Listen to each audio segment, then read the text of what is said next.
नमस्कार। पहले बिहार में मतदाता सूची के पुनरीक्षण को लेकर सत्ता पक्ष और सरकार के बीच में संग्राम छिड़ा हुआ था, लेकिन अब उसमें एक और नई चीज जुड़ गई है। कांग्रेस नेता राहुल गांधी ने कल प्रेस कॉन्फ्रेंस की थी और प्रेस कॉन्फ्रेंस करके उन्होंने दावा किया था कि बेंगलुरु की महादेवपुरा विधानसभा क्षेत्र में 1 लाख से भी ज़्यादा फर्जी वोटर थे जो वहां पर मैनेज किए गए थे। बीजेपी को जिताने के लिए फर्जी वोटर वहां पर डाले गए थे।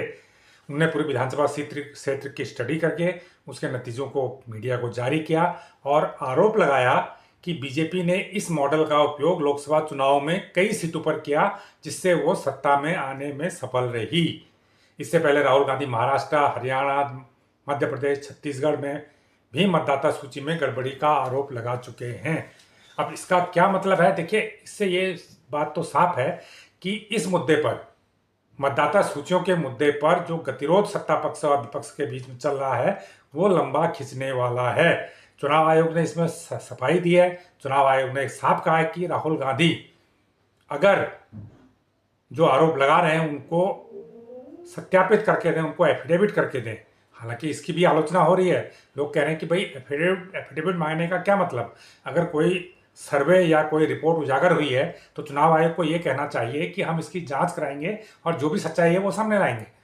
लेकिन चुनाव आयोग कह रहा है कि राहुल गांधी इस जो जानकारी उन्हें दी है इसको एफिडेविट के जरिए उसे प्रदान करें, जिससे राहुल गांधी ने इनकार कर दिया है।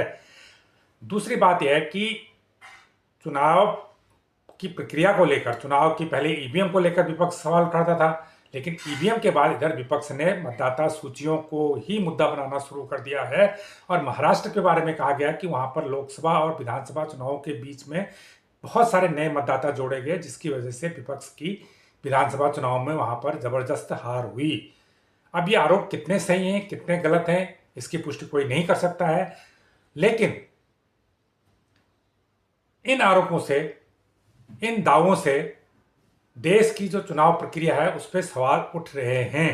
अब चुनाव आयोग इस स्थिति को कैसे दूर करेगा, कैसे साफ करेगा, ये आने वाले दिनों में पता चलेगा।